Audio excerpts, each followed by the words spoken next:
Hello बच्चों, let's first read the question. So question में हमें क्या दे रखा है?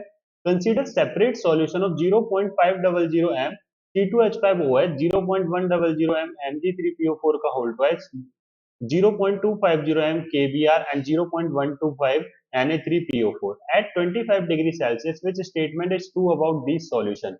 Assuming all salts to be the strong electrolyte, तो सारे सॉल्यूशन हमारे क्या स्ट्रॉन्ग इलेक्ट्रोलाइट है। तो स्ट्रॉन्ग इलेक्ट्रोलाइट के लिए जो डिग्री ऑफ डिसोसिएशन होता है अल्फा की वैल्यू वो क्या होती है? 100% होती है परसेंटेज की फॉर्म में, और वैसे 1 होती है। ठीक है बच्चों, तो अब यहाँ पे क्या है, they all have the same osmotic pressure या फिर किसी का हाईएस्ट होगा। तो इस तरीके से ऑप्शंस गिवन है।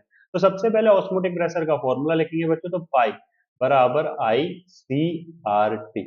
ठीक है, तो आई हमारा वेंट ऑफ फैक्टर, सी हमारा कंसंट्रेशन, आर हमारा यूनिवर्सल गैसेस कांस्टेंट, टी हमारा टेम्परेचर।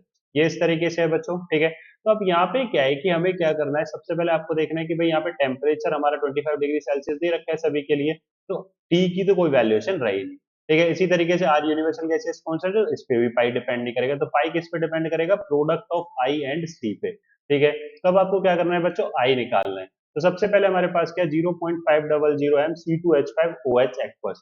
तो ये हमारा क्या होता है बच्चों? ये आपका क्या एक नॉन इलेक्ट्रोलाइट सॉल्यूशन है, तो इसके लिए आई की वैल्यू क्या होती है? 1 होती है।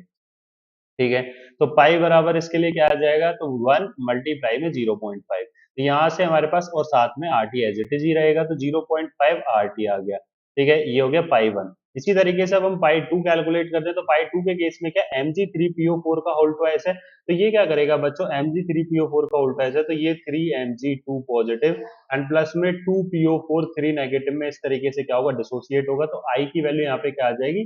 5 आ जाएगी, क्योंकि डिग्री ऑफ डिसोसिएशन अल्फा की वैल्यू क्या है बच्चों? यहाँ पे 1 दे रखी है। ठीक है, तो पाई टू बराबर अगर हम देखें तो 5 मल्टीप्लाई में क्या आएगा? 0.1 आर टी, तो 0.5 आर टी आएगा। ठीक है, सिमिलरली अगर हम देखें तो 0.250 एम के बी आर, तो के बी आर के positive and B R negative में इस तरीके से ब्रेक होगा। तो पाई थ्री अगर हम निकालेंगे तो कैसे? 2 मल्टीप्लाई में 0.25 आर टी। ठीक है, तो ये कितना आ जाएगा बच्चों? 0.5 आर टी आ जाएगा। क्लियर हो गई ये चीज? इसी तरीके से अगर हम Na3PO4 की बात करें तो वो कैसे टूटेगा? तो 3Na positive and PO4 3 negative. तो आई की वैल्यू यहाँ पे हमारे लिए कितनी आ जाएगी बच्चों? 4 निकल कर आ जाएगी। ठीक है, तो पाई बराबर अगर हम देखें तो 4 मल्टीप्लाई में 0.125 आर टी, ये हमारे पास क्या आ गया? 0.5 आर टी निकल कर आ जाएगा इस तरीके से। ये चीज आपको क्लियर हो गई? तो यहाँ पे हमारे पास 0.5 R T, 0.5 R T, 0.5 R T और ये भी 0.5 आर टी, तो चारों के लिए वैल्यू क्या आ रही है? सेम आ रही है। तो they all have the same osmotic pressure. ये हमारा क्या होगा? बिल्कुल सही होगा। सो ऑप्शन वन हमारा सही है बच्चों, option two, option three and option four हमारे क्या हो जाएंगे? गलत। So option 1 will be the correct answer. I hope you understand it very well. Thank you.